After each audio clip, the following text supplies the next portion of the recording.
지난 7일 충남 천안시의 한 도로.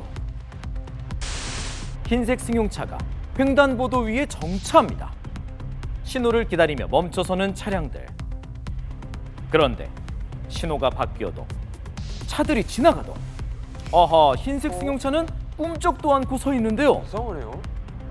그렇게 그 자리에서 약 1시간 동안 정차해 있던 승용차. 그때 서서히 한 차량이 다가옵니다. 조수석 문을 열고 내리는 한 여성. 흰색 승용차로 다가와 창문을 두드립니다. 네가 아픈 하지만 건가요? 미동조차 없는 승용차. 현장에 도착한 경찰관이 차 안을 살펴보던 바로 그때 가네요? 서서히 움직이기 시작하더니 그대로 달아나 버립니다. 그러니까 경찰이 와서 검무를 하려고 그랬는데 도망갔다 이거지. 경찰이 오자 갑자기 도망간 차량 그대로 직진하더니 속도를 높여 질주하기 시작하는데요. 아이고. 멈추지 않고 달리더니 정차해 있던 쓰레기 수거차를 그대로 들이받고만. 아이고 어떡해요. 땅이 터지듯이 소리가 엄청 컸었다고. 저쪽 끝에서부터 달려오시다가 여기 앞에 청소실 위험 그냥 그대로 들이받아가지고. 쓰레기 수거 작업 중이었던 환경기화원. 어머. 경찰을 피해 도주하던 승용차가 피할 새도 없이 덮치고 말았던 겁니다.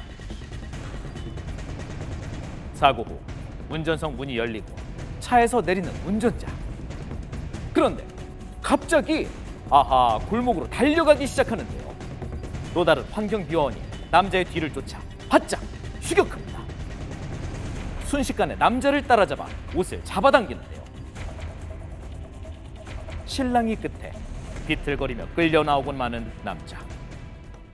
많이 취했더라고요. 끌려가는데 중간에도 막 끌려가기 싫어서 이렇게 하다가 옷이 벗겨진 거예요. 앉아가지고 막 울면서 부모님한테 전화하고 있는 거예요. 들어보니까 누가 죽었다고 얘기를 하는데 나 때문에 죽었어, 내가 죽였어 그 얘기를 하더라고요.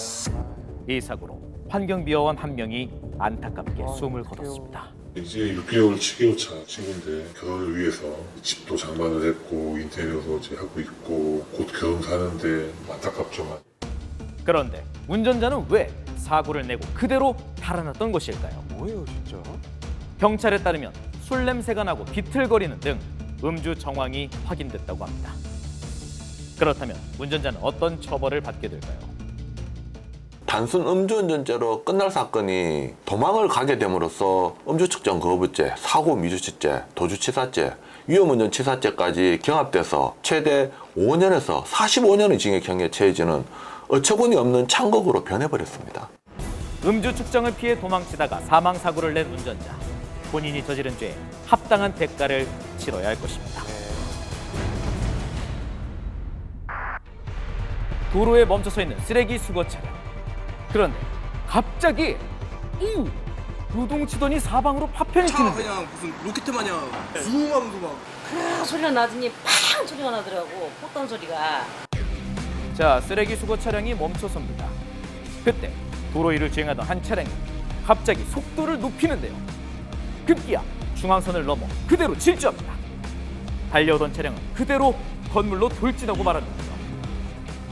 전도된 차량은 멈추지 않고 정차했던 쓰레기 수거 차량을 들이받고 나서야 겨우 멈춰섰습니다.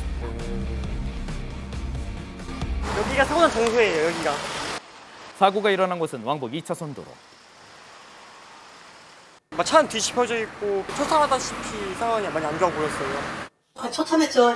사관이 뒤집혀가지고 막 바퀴하고 막 축 같은 게 다 찢어나가지고 상태가 차가 아주 엉망이죠. 사고 충격으로 종이장처럼 구겨진 차량. 바퀴도 떨어져 나왔고 파편이 바닥에 흩어졌습니다. 상가 유리창도 다 깨지고 거리는 아수라장이 됐는데요. 사고 후 약 5분 만에 구급차가 현장에 도착합니다. 현장 도착했을 때 차량 안에는 모녀로 추정되는 여성분 2분이 안에 고립되어 있는 상태였습니다. 운전석 쪽에 계셨던 분은 간단한 대화가 될 정도의 의식을 확인되었지만 조수석 쪽에 계셨던 분은 의식이 없는 상태였습니다. 동승자는 심정지 상태로 인근 병원으로 이송됐습니다.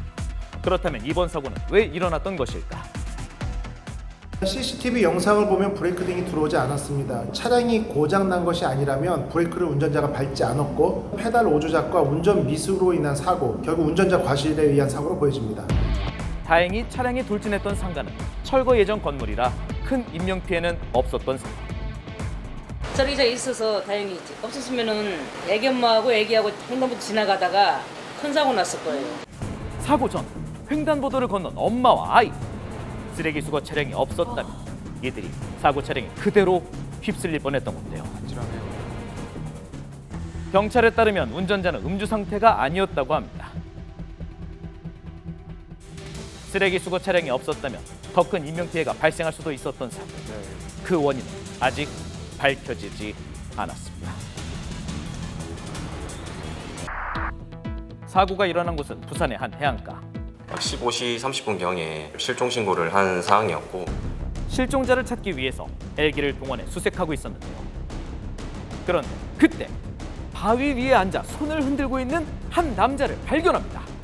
저 근처에 암초라든지 수심이 또 낮은 지형이어서 저희가 더 이상 구조정으로는 접근하기가 힘든 상황이었습니다. 해안 절벽 사이라 육지로 접근이 어렵고 헬기가 착륙할 곳도 없었는데요. 바다에 뛰어들어 구조 작업을 시작합니다. 이번 구조로 입수하겠습니다. 약 200m가량을 수영해 구조 대상자에게 접근하는 중앙해양특수구조단.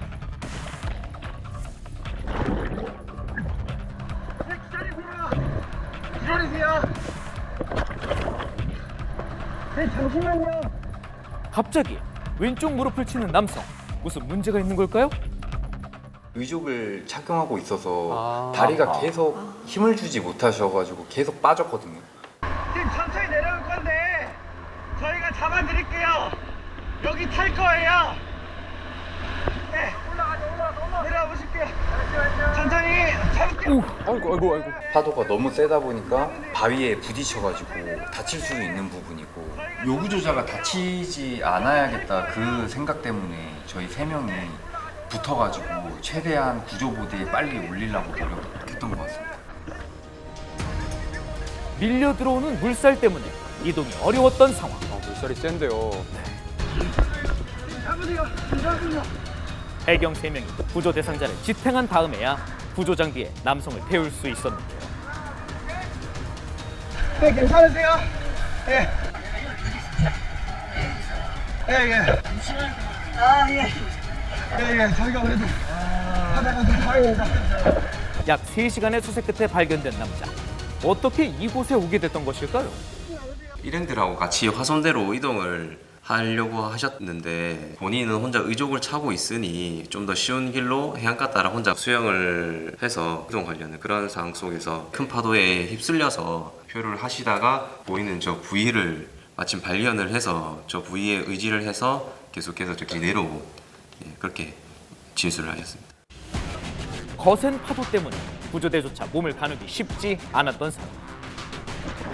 저기서 파도를 맞았을 때 저희가 생각했던 것보다 파도가 너무 세서 여기서 안전하게 데리고 나갈 수 있을까라는 걱정이 좀 됐습니다. 줄을 던져 구조정까지 남자를 안전하게 이동시킵니다. 확인! 확인 당겨! 약간의 찰가상과 그리고 갈증, 저체온증을 호소하고 계셨습니다.